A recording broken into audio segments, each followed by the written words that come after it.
अध्यात्म विज्ञान कोई धर्म या संप्रदाय नहीं है, ये स्पिरिचुअल साइंस है जो कुदरत के कानून पर आधारित है। ये विज्ञान पूरे ब्रह्मांड के सभी रहस्यों को उजागर करता है और जीवन के सभी पहलुओं को समझने के लिए एक नई दृष्टि देता है।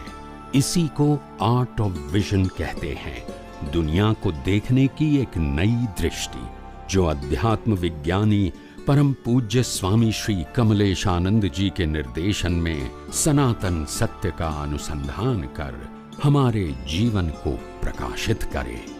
जय सच्चिदानंद। दुनिया के अंदर या ब्रह्मांड के अंदर या यूनिवर्स के अंदर कोई जीव मन वचन काया से स्वतंत्र है नहीं। इसका मतलब ये है कि वो दोषित नहीं है। कुछ भी करने के लिए, अच्छा करने के लिए या बुरा करने के लिए वो स्वतंत्र नहीं है, इसीलिए वो रिस्पॉन्सिबल भी नहीं और इसीलिए रिस्पॉन्सिबल नहीं है तो फिर उसके लिए ब्लेम और क्लेम करना वो भी सही नहीं समझ में आया।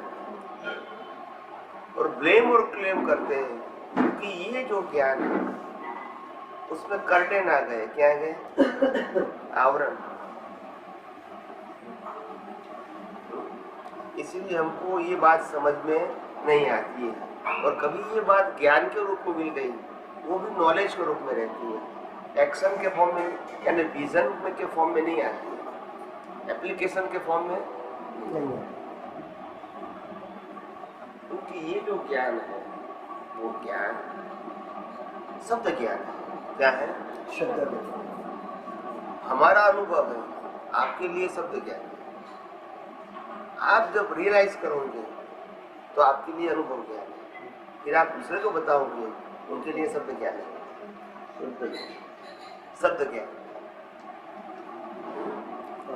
गीता पढ़ने से, गीता कंठस्थ करने से या गीता को एक्सप्लेन करने से कृष्ण नहीं बन सकते।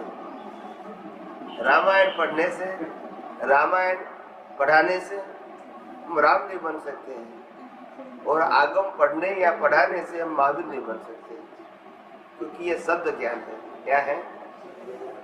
अनुभव ज्ञान चाहिए। कौन सा ज्ञान चाहिए?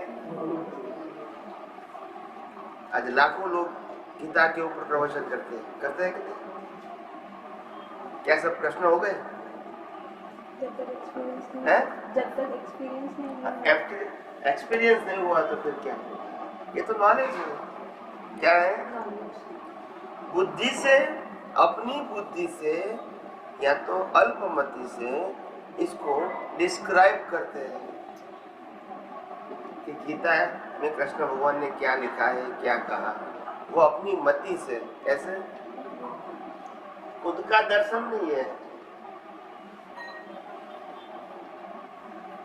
दर्शन के अंदर शब्द निकल जाते हैं और बुद्धि होती है तो उसमें शब्दों का प्रयोग करना पड़ता है। मन का उपयोग होता है, बुद्धि का होता है, अहंकार का होता है, तभी स्पीच निकलती है। और जो अनुभव होता है उनको दर्शन होता है। क्या होता है?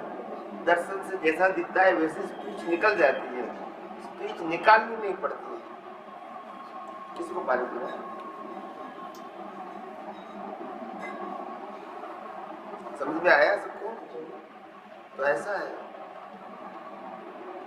जब सोचने की, बोलने की, क्रिया करने की स्वतंत्र शक्ति अगर हमारे पास नहीं है तो और जीवन में और क्या कुछ हम स्वतंत्रता से कर सकते हैं?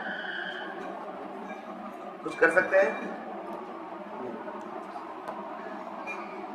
इसीलिए दादा भगवान ने कहा मन वचन काया पर और पराधीन। क्या बताया? मन वचन काया पर और पराधीन।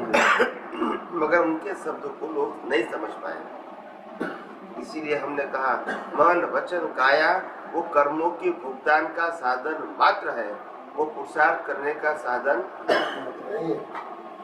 सिर्फ भुगतान करने का, पुरुषार्थ करने का साधन।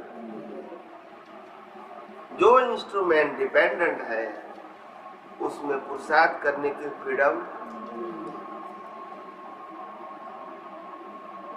समझ आया? मैं शास्त्रों के बारे में इतना बोलता हूँ कि ऐसे जैन आचार्य महाराज भी भड़क जाते हैं, ये वेदांत के गीता के आचार्य लोग भड़क जाते हैं। मेरा उत्तर सुन के मैं साफ बोलता हूँ, ये शास्त्र ज्ञान से मुक्ति नहीं होगी। क्या बताया? कोई भी शास्त्र की बात, एक की बात नहीं करता हूँ, जनरल स्टेटमेंट, कोई भी शास्त्र से मुक्ति नहीं होगी। चाहे आगम है, चाहे वेदांत है, चाहे गीता है, वो आपको शुभाशुभ मार्ग बता सकते हैं। क्या बताया?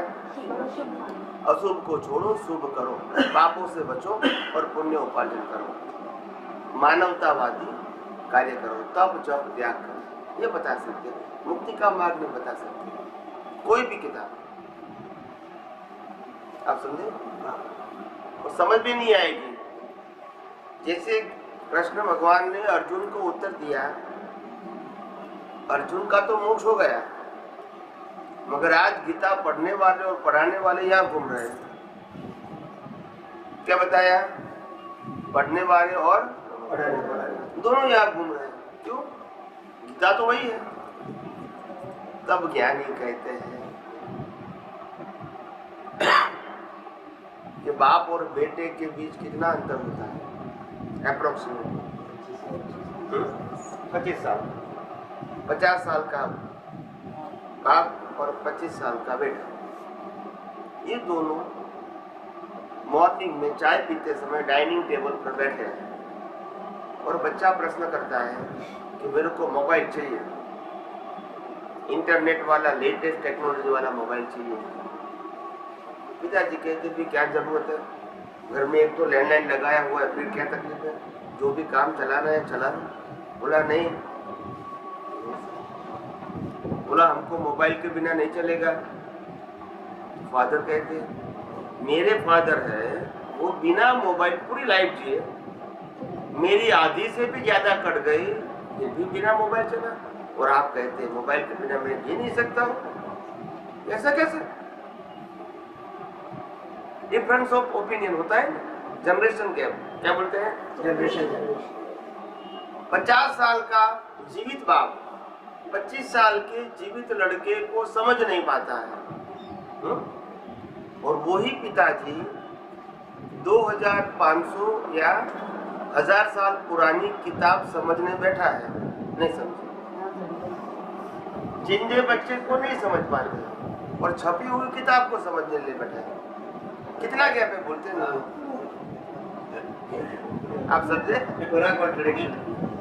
उस जमाने की बात है, वो जमाना अलग था, समय अलग था, संजोग अलग था। अभी आज बात करोगे क्या होगा?